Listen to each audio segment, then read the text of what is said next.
เว่าเรื่องอาหารการกินเฮาคนหนึ่งเลยยกให้ประเทศไทยเป็นที่หนึ่งเลยพี่น้องอยากบอกว่าของกินนี่หลายพี่น้องโดยเฉพาะตลาดนี่พี่น้องปะเดี๋ยวสิพาเราเบิ่งบรรยากาศข้างในนำกันสบายดีสวัสดีครับผมมื้อนี้เฮาก็อยู่ที่เดอะมอลล์บางกะปิเนาะมื้อนี้เฮาก็ได้มาเลาะเบิ่งบรรยากาศอยู่ที่ห้างเดอะมอลล์บางกะปิพี่น้องเบิ่งในของกินป๊ออีพ่ออีแม่ของกินแบบโอ้มีแต่ของแบบเป็นตาแซ่บหวานเจี๊ยบพี่น้องสำหรับคนที่แบบว่าสายกินสำหรับคนที่แบบมักแบบสายหวานจังซี่นะของกินหลายขนาดเนาะและก็ที่เดอะมอลล์นี่ เขาเจ้าจัดงานแบบเกือบทุกมื้อเลยพี่น้องมีงานแบบวนเวียนมาตลอดไปซี้นะแต่เพียงแต่ว่าเฮาบ่ได้มาทุกมื้อเนาะเพราะว่าเฮาบ่ได้อยู่แถวนี้ไปซี้นะแต่ว่าทุกครั้งที่เฮามานี่สิมีงานแบบว่าบ่ซ้ำหน้าพี่น้องเนาะช่วงหน้าเฮามาก็แบบเป็นงานแบบว่าสินค้ามาจากเหนือไปซี้โอ้มีแต่งามๆพี่น้องแต่ว่ามามื้อนี้ก็มีแต่ของกินทั้งนั้นพี่น้องเป็นของหวานของหยังไปซี้เนาะนั่นแหละพี่น้องนี่บรรยากาศก็ประมาณนี้เนาะคลิปนี้เฮาก็ได้มาพากย์เสียงเอาเนาะเพราะว่าการที่เฮาไปถ่ายแบบว่าตามห้างหรือว่าตามสถานที่ แบบคนละหลายไปสิเนาะส่วนหลายเฮาก็สิได้พากย์เสียงเอาพี่น้องเนาะเพราะว่าเขาเจ้าเปิดเพลงเปิดหยังตามตลาดไปสิเนาะเขาเจ้าเปิดเพลงเปิดหยังเฮาก็บ่สามารถที่จะถ่ายได้เนาะการทำ YouTube มันก็ลำบากไปสิแหละพี่น้องการทำคลิปเนาะเวลาเพลงเขาเพลงหยังก็บ่ได้เด้พี่น้องติดลิขสิทธิ์อีกไปสินะครับจำเป็นต้องมานั่งพากย์เอาคือการเฮ็ดเพื่อสิได้คลิปหนึงนี่ก็บ่ได้แม่นง่ายเด้พี่น้องที่เห็นแบบเฮาถ่ายให้เบิ่งนี่ก็บ่ได้แม่นง่ายเนาะขนาดเฮาแบบว่ามือสมัครเล่นอันนี้เนาะแบบสนามแบบเขาเจ้ามืออาชีพนี่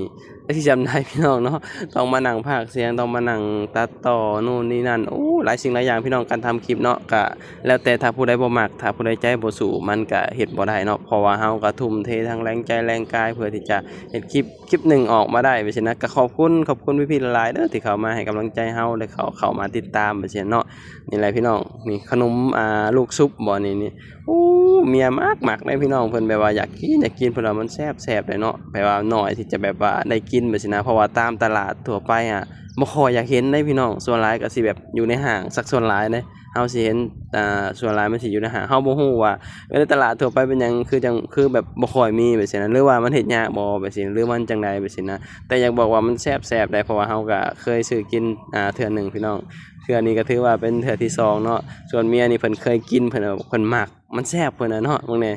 บ่ว่าแต่เห็นแบบว่าเม็ดเข้ามาใส่เลยได้พี่น้องแบบสิกินให้ได้บางแหน่เป้ามันก็แบบเป็นตาแซ่บเด้พี่น้องเนาะคือว่าแหละเนาะของแซ่บก็แล้วแต่ผู้มักเด้อเนาะผู้ใดบ่มักมันก็บ่แซ่บบางคนก็ว่ามันบ่แซ่บเพราะว่าบ่มักว่าซี้นะส่วนเฮาว่ามันแซ่บได้เพราะว่ามันแบบมันรสชาติแบบมันแซ่บมันอธิบายบ่ถูกพี่น้องแต่ว่ามันรู้สึกว่ามันหนึบๆเนาะมัน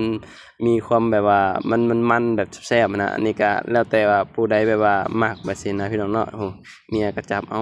พี่น้องขายดีได้พี่น้องคนแบบมาซื้อหลายแบบซี้นะเนาะเฮา4คนก็พากันแบบว่ามาซื้อคือกันนี่โอ้บางเนี่ยเป็นรูปเป็ด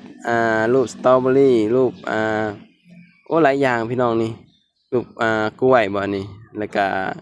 สำคัญก็คือแบบรูปเป็ดนี่น่ารักอีหลีพี่น้อง โอ้สั่งเห็นเนาะคนไทยนี่สุดยอดเลยพี่น้องพวกนี้นี่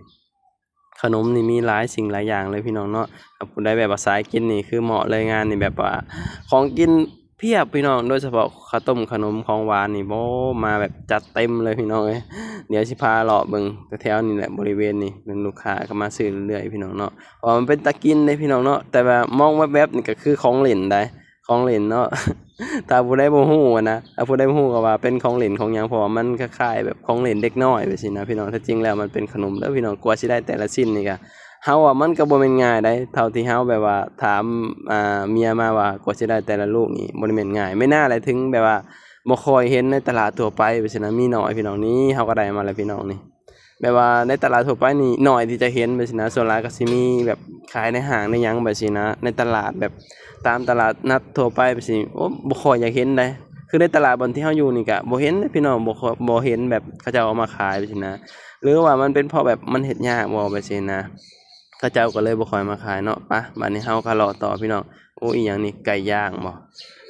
มีหวดพร้อมพี่น้องโอ้เป็นตาแซ่บเลยเนาะไก่ย่างอีหยังนี่โอ้เป็นตากรอบเป็นตาแซ่บพี่น้องป๊าเบิ่งแหน่อาหารการกินพี่น้องอยากบอกว่าประเทศไทยนี่ถือแบบ ถือว่าสุดยอดนะพี่น้องเรื่องอาหารการกินนี่เฮายกให้ประเทศไทยเป็นที่หนึ่งเลยเนาะของกินนี่หลายพี่น้องเนาะมันแบบหลายสิ่งหลายอย่างแบบบางสิ่งบางอย่างเฮาก็บ่เคยเห็นก็มีแบบซี้นะรวมกันอยู่แบบในนี่แหละพี่น้องโอ้เขาจะจัดงานแบบคักอีหลีเนาะเหมาะกับแบบสายกินแบบซี้นะพวกคนใดที่แบบว่า มาเลาะกินเลาะหยังโดยเฉพาะแบบสายหวานพี่น้องเอ้ยมางานนี่บอกได้เลยว่าหวานเจี๊ยบพี่น้องมีแต่ของแซ่บๆเบิ่งนี่แหนมเบิ่งอะนะแต่ว่าก็คงสิบ่ได้ชิมทุกสิ่งทุกอย่างดอกพี่น้องมันหลายเกินว่าซี่นะเฮาก็สิซื้อเฉพาะที่เฮาอยากกินเท่านั้นว่าซี่นะนี่ข้าวต้มขนมพี่น้องโอ้มันมีอยู่ขนมที่แบบเป็นขนมไทยอะเฮามักๆได้เฮาว่ามันแซ่บๆนี่ๆพี่น้องนี่ขนมอันนี้เขาเจ้าเอิ้นว่าขนมไทยบ่นี่ ซึ่งมันเฮาว่ามันแซ่บๆได้นี่ขนมอันนี้นี่กว่าเฮ็ดก็ยากอยู่ได้เขาเจ้าเฮ็ดนะเบิ่งที่เฮาสังเกตเบิ่งเขาเจ้าเฮ็ดเนาะกว่าสิได้แต่ละลูกกว่าสิได้แต่แบบแต่ละอันละอันเพราะฉะนั้นต้องใช้ความแบบอดทนแล้วก็พยายามพี่น้องอันนี้บ่ฮู้ขนมหยังอ๋อนี่เป็นเค้กนมสดกาแฟโอ้ใส่ถุงใส่อันแบบนี้เลยพี่น้องนี่โอ้เพียบเลยขนมหลายพี่น้องเบิ่งแหน่มีแต่ข้าวต้มขนมเนาะโอ้สุดยอดเลยพี่น้องพู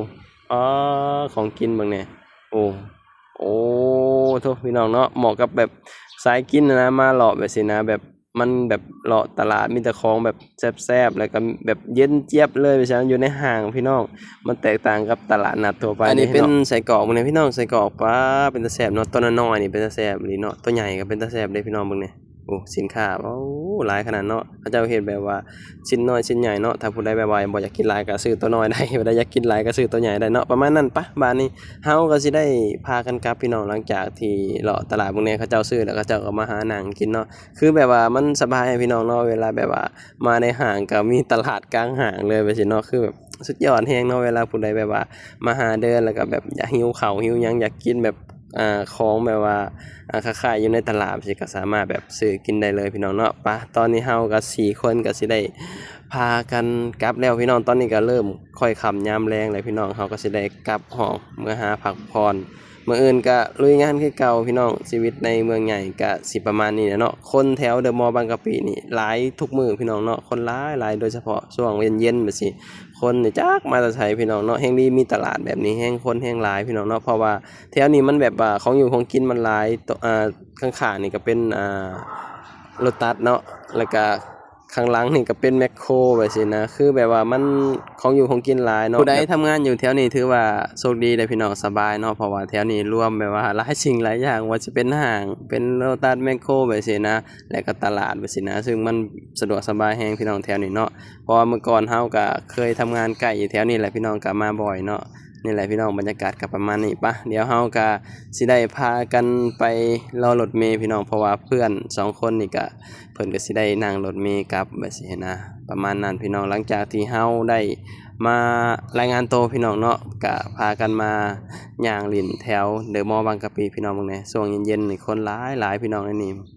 เดี๋ยวเฮาก็รอรถเมล์แป๊บหนึ่งพี่น้องตอนนี้คือแบบว่าประเทศไทยพี่น้องเขาเจ้าเฮ็ดป้ายรถเมล์ใหม่นี่ทันสมัยขนาดเนาะเฮาสิได้ฮู้เลยว่ารถที่เฮาสินั่งนี่มันมาฮอดไสแล้วแบบซี้นะจักนาทีมันถึงสิฮอดเฮาแบบซี้นะคือมันสะดวกสบายแฮงเลยพี่น้องจากเมื่อก่อนเฮาก็ต้องรอแล้วรออีกเฮาบ่ฮู้เลยว่ารถสิมาตอนใดคือตอนนี้คือแบบ